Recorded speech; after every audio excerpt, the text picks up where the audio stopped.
ela se repete, ela é tragédia ao mesmo tempo, né? Lá no início do século XX, o governo federal não fazia propaganda alguma. O governo estadual, no sentido de dizer para as pessoas o que era uma vacina, né? Os caras metiam o pé na porta e você tem a revolta, quer dizer, a população se revolta, fala, que é isso? Vocês estão querendo enfiar uma agulha no meu braço, no braço da mulher, né? E óbvio que tiveram que alterar um pouco a questão da estratégia no final, né? O que vai dar origem a Fiocruz, né?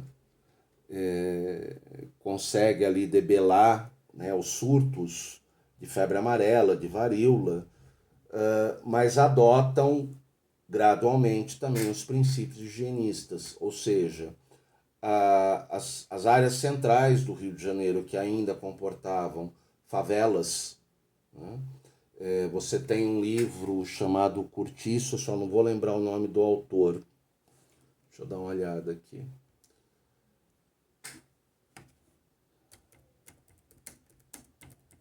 Professor, não é Aloysio de Azevedo ou algo do tipo? É isso que eu vou ver, não lembro, cara.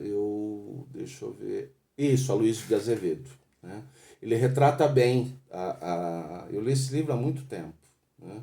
Ele retrata bem o que é a vida do cortiço, né? E tudo isso vai ser higienizado, né? Então, essas localidades elas também vão dar lugares a espaços amplos, arejados, a grandes avenidas largas, né? Óbvio que essa população, em algum lugar, ela tem que morar, né? São Paulo vai passar por esse mesmo processo, né? Eu tenho aqui uma imagem da minha,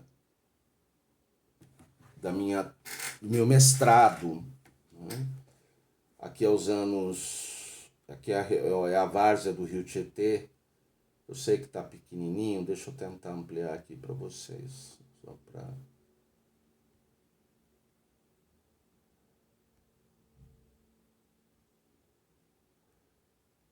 Não consegui ampliar não. Pera aí.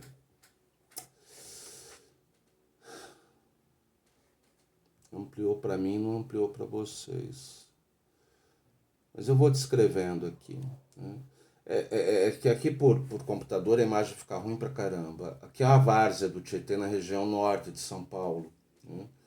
Então, quando você pega aqui, eu peguei 1930, 45 e 2003. Né? São fotos produzidos via aérea.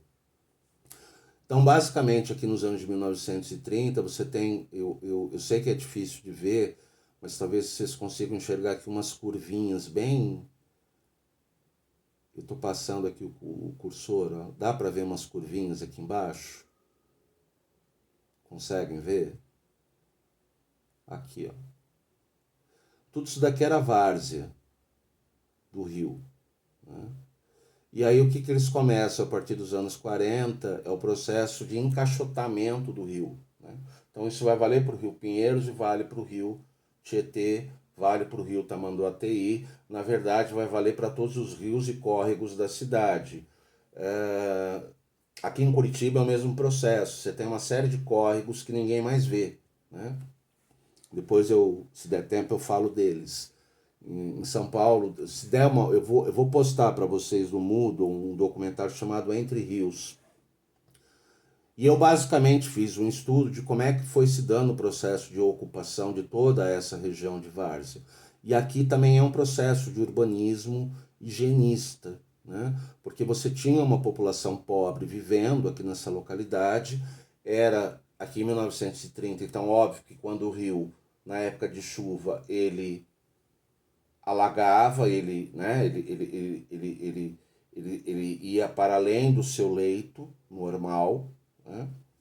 E aí o Estado começa a fazer um processo de canalização, então pega esses meandros, né, vai canalizando, gradualmente vai urbanizando toda essa região. Então quando você entra nessa região específica que eu estudei, ela é a mesma lógica, ela é marcada por grandes avenidas, tem aeroporto, Quer dizer, toda a população pobre que estava lá nos anos de 1930, ela foi entuchada, ela foi empurrada, né, para a periferia da Zona Norte de São Paulo, que hoje é uma das áreas mais pobres e mais violentas da cidade de São Paulo. Né?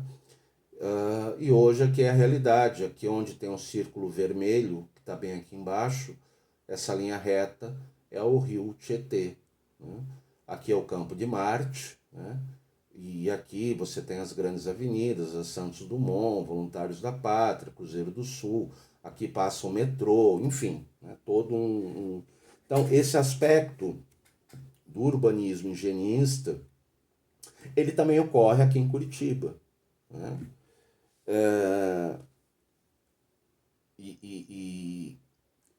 Basta você circular pela cidade, né, e perceber a lógica das grandes avenidas e o modo como você estabelece a questão do chamado zoneamento.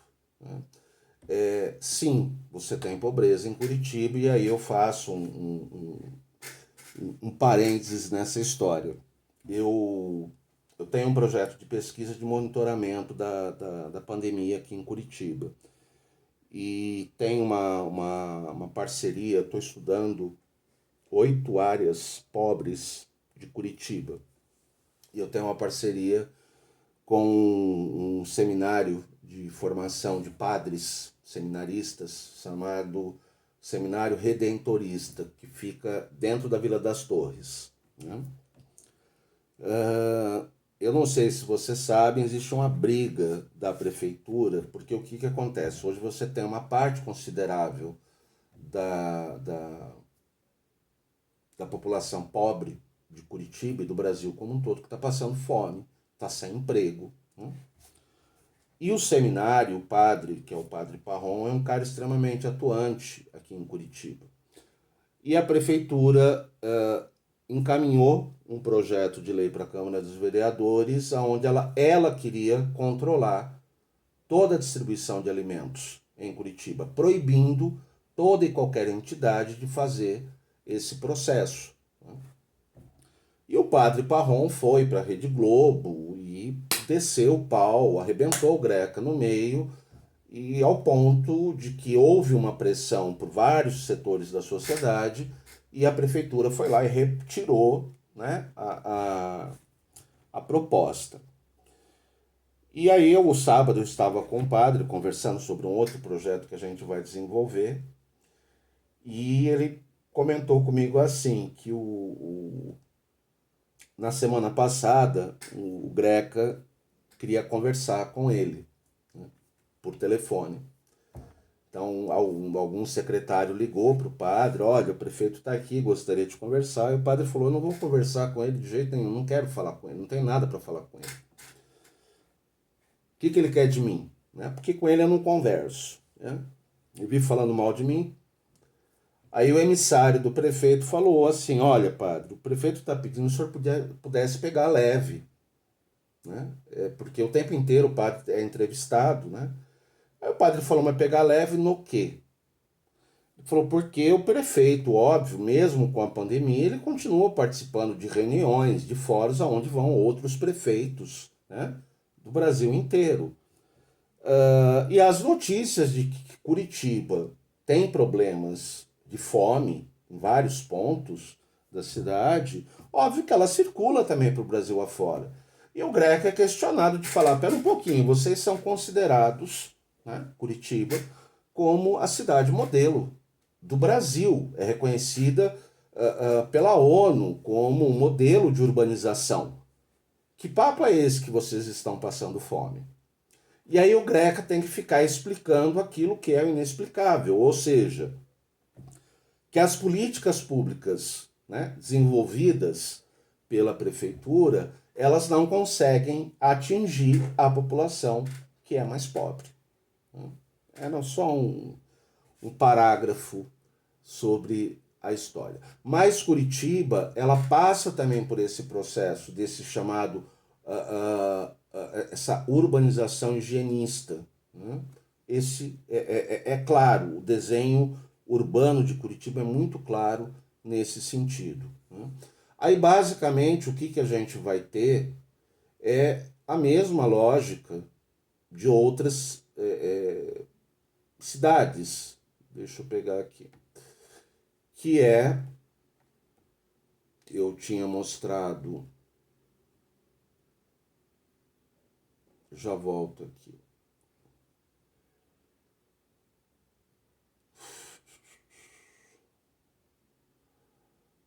A população mais pobre de Curitiba, ela gradualmente sendo empurrada para as extremidades, ou seja, para as periferias. Eu vou compartilhar um outro documento, pegando como exemplo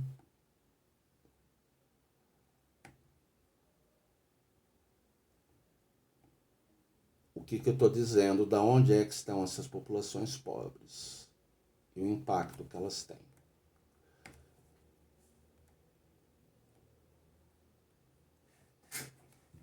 Está carregando. Isso daqui são 3 mapinhas relacionados ao impacto da pandemia da Covid-19 em Curitiba. Então, como eu disse, o que vai acontecer?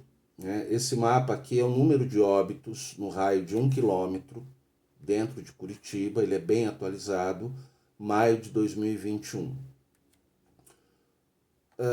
Aqui são os distritos sanitários.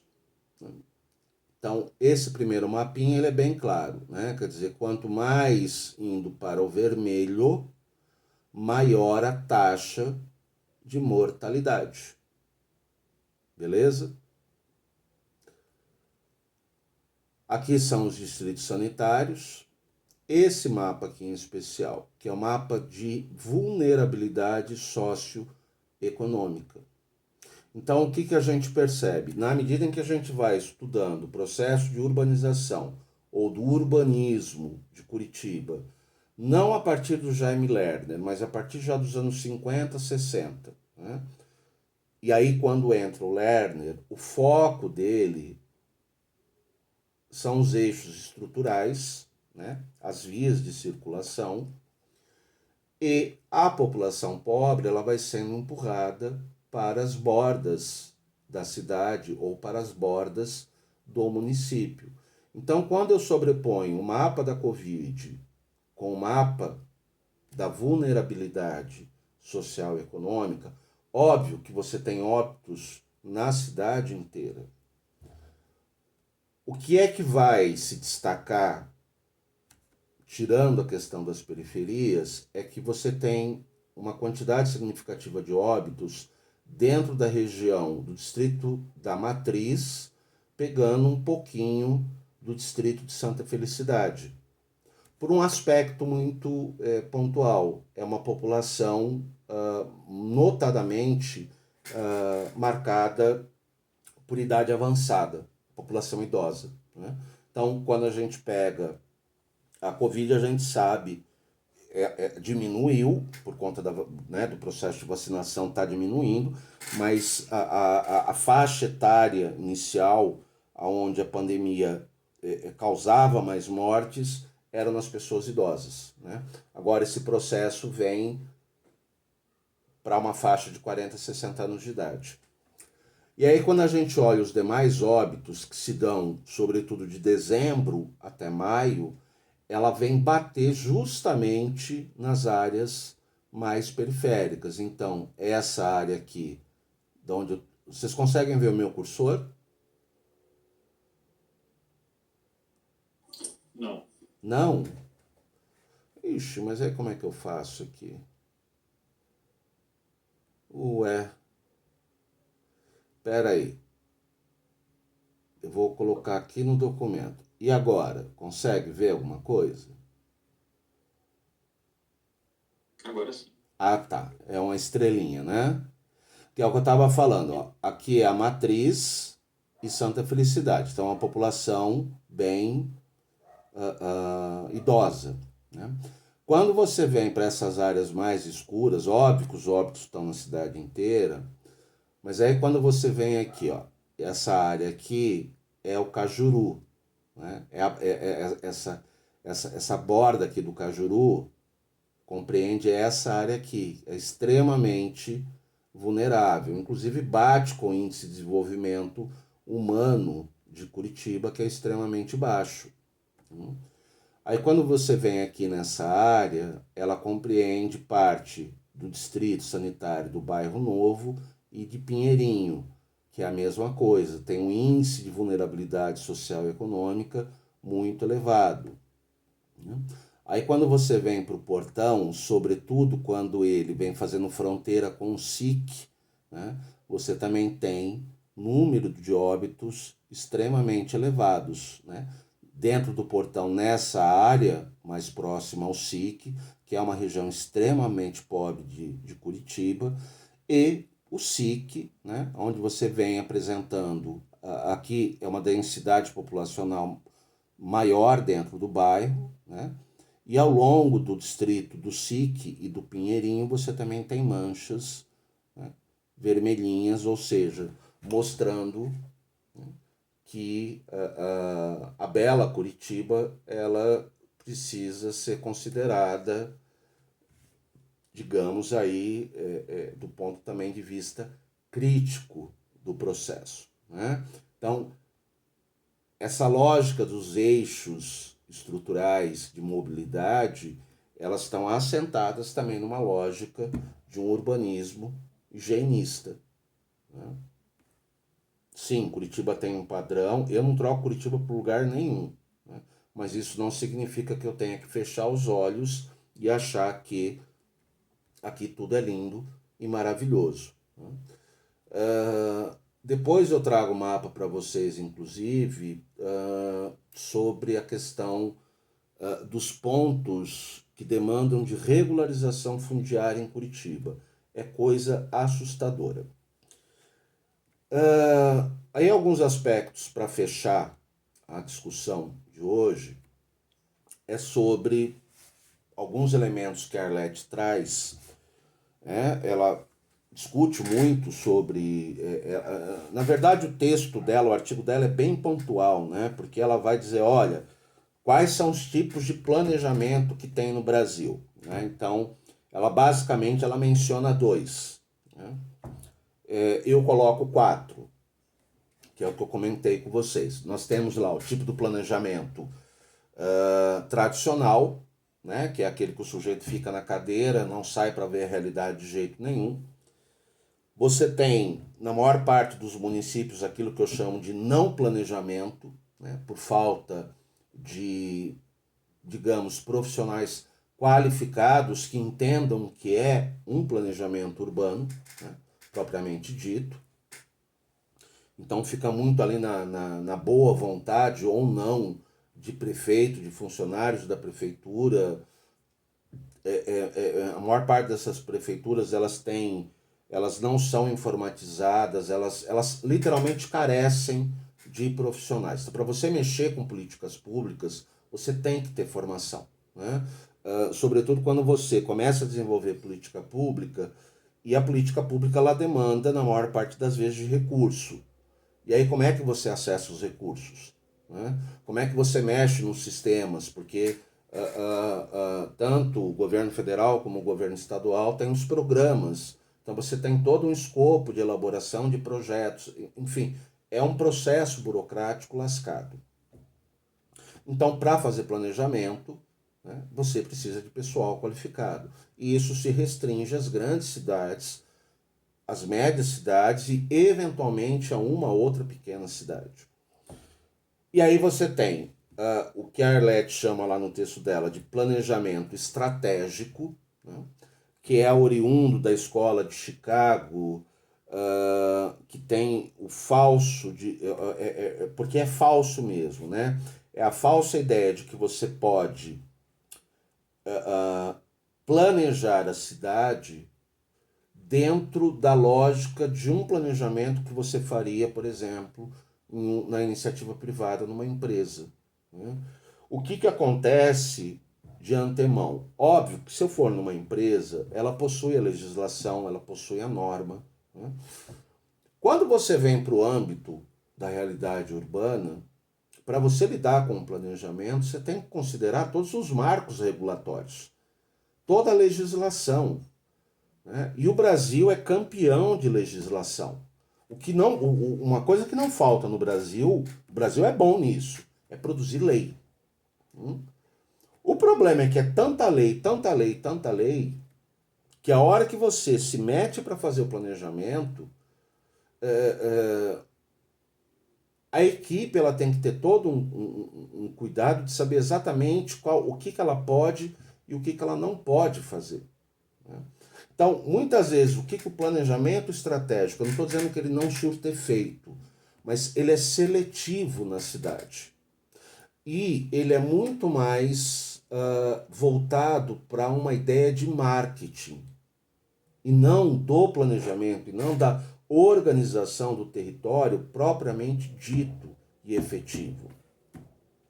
E aí você vende a ideia da cidade ideal, da cidade idealizada, que se contrapõe com a cidade real, efetiva. Então, existe um hiato entre a ideia do planejamento estratégico e a cidade real como um todo. Eu vou postar também lá no Moodle, porque não dá tempo, eu tenho uma hora só com vocês, um projeto de extensão que eu fiz, pegando uma cidade pequena e aplicando essa ideia, porque a época em que eu fiz o projeto, tinha um prefeito que veio, ele era um empresário e veio com o discurso do planejamento estratégico, né? E aí num projeto de extensão eu mostrei a diferença entre, foi uma aluna bolsista, ela mostrou a diferença entre a cidade que era ideal, idealizada, né, pelos governantes, e o que a população falava na realidade. Então era um treco totalmente diferente. E Curitiba adota a ideia do planejamento estratégico de longa data, né? Ela tem o marketing é muito pesado em Curitiba para divulgar Curitiba como cidade modelo, né? Curitiba tem coisas ótimas, né? É um fato, não dá para negar que do ponto de vista urbano, Curitiba se diferencia, né? A questão é quando você quer varrer para debaixo do tapete a parte da cidade que ninguém quer enxergar, né? Acabei de dar o exemplo do Greca tentando pedir para o padre pegar mais leve. Um outro tipo de planejamento, para quem está em Curitiba ou na região metropolitana, mas conhece, é a tal da chamada linha verde que nunca acaba, né? Aquilo parece eterno. Era para ser metrô, ninguém sabe onde o dinheiro foi parar, e lá agora está, né? Vai ser um baita corredor de ônibus, né? De ponta a ponta. Existe todo um processo que envolve parcerias públicas, privadas, né? Então não é só a prefeitura que faz aquela obra, né? Ela inclusive ela obtém, como eu disse, todos nós somos amarrados ao sistema financeiro. O que financia a linha verde são os papéis que a prefeitura negocia ou disponibiliza na Bolsa de Valores, a B3 em São Paulo, né? Tem um nome que agora me fugiu e depois eu passo para vocês, porque vai ser objeto de uma das nossas conversas. E ali é o que a gente chama de planejamento setorial, né? Ou seja, é um setor da cidade específico, né?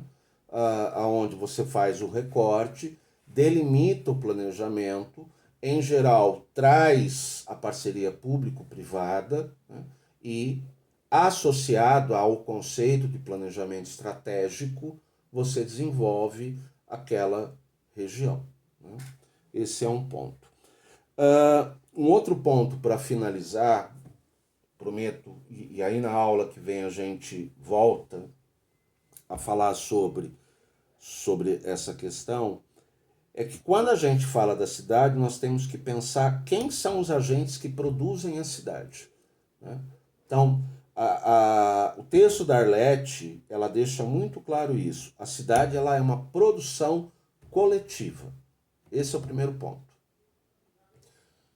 Quando eu falo coletivo, significa que ela envolve trabalhadores, ela envolve o Estado e ela envolve as empresas, os capitalistas propriamente ditos. Ela é uma produção coletiva e, entretanto, essa produção coletiva marcada por intensos conflitos e contradições, inclusive dentro dos agentes privados, né? Porque quando a gente discute o conflito capital-trabalho, né, que é real, é concreto, né, o conflito, as contradições, as tensões, a gente pode considerar, e é uma realidade também, que dentro, eu não vou falar mercado, porque quando a gente fala mercado parece uma abstração louca, né? A gente precisa pontuar o que é mercado, quem é mercado, né? Mas quando a gente trata de agentes capitalistas, a gente também tem conflitos, tensões e contradições entre eles, porque eles também disputam o território da cidade entre si.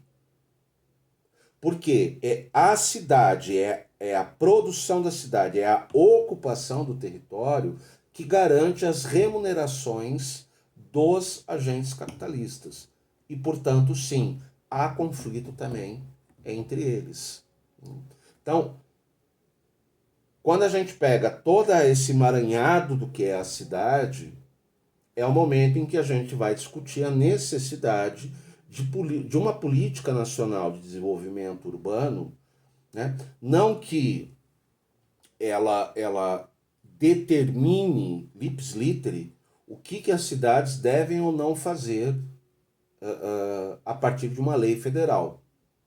Mas uma política nacional de desenvolvimento urbano no sentido de dar norte ao que deve ser feito no enfrentamento dos desafios que a realidade urbana, esse modelo urbanizador incompleto que o Brasil tem, possa vir a superar, né, de modo mais célere, porque a gente caminha a passos extremamente lentos. Então, na medida em que eu tenho uma política nacional de desenvolvimento urbano, perpassa não só por novas concepções de pensar a cidade, quem são os agentes produtores da cidade, mas pensar em novas saídas, novas estratégias, em como você resolver um problema sério que nós temos no Brasil, que é a questão da habitação, né? do direito à cidade, que é muito mais do que a habitação,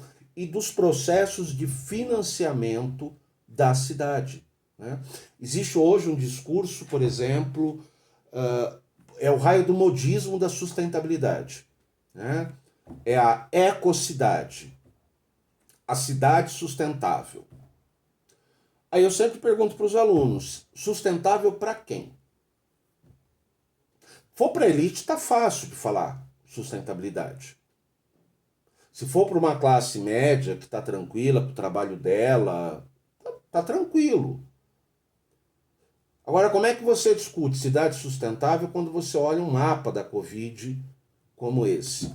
Onde você tem nas periferias uma população que está morrendo igual mosca, quando você bate em inseticida, que não tem trabalho, que não tem comida, e que você fala, mas isso daqui é agora, daqui a 2, 3 anos a coisa muda. Não. Essa realidade ela está posta já há algumas décadas. O que acontece é que você tem momentos de melhora e momentos de piora. Uma das críticas que, por exemplo, eu faço ao governo, sobretudo do PT, esse não dá nem para fazer crítica porque é desgoverno. Isso daí é mais do que crítica. O governo do PT, quando veio com a questão, por exemplo, do Bolsa Família, é um programa interessante de redistribuição de renda. O apelo das políticas públicas do governo federal foi o consumo. Foi você pegar as pessoas pelo consumo. Ser cidadão não é consumo. Então as pessoas se iludiram porque elas podiam, e sim, é verdade aquela história. Você vai nas Casas Bahia e compra televisão lá em 48 vezes, é verdade, aquilo era fato. Só que no momento de crise que aconteceu, todo aquele programa, toda aquela estratégia que durante um bom tempo surtiu efeito, trouxe benécias para essa população extremamente pobre, foi para água abaixo. E isso está diretamente relacionado ao modo como a gente pensa a questão das cidades. Deixa eu só ver quem que me escreveu aqui para encerrar. O João Eduardo. Professor, essa situação das ruas e das largas avenidas de Paris tem uma lógica parecida com a questão da capital do Rio de Janeiro versus Brasília, certo? Os arredores dos palácios do Catete e do Planalto. Verdade, esqueci de falar de Brasília também. A diferença é que Brasília, ela era nada, ela era cerrado lá, foi do zero, né? Mas eu acho que eu comentei com vocês.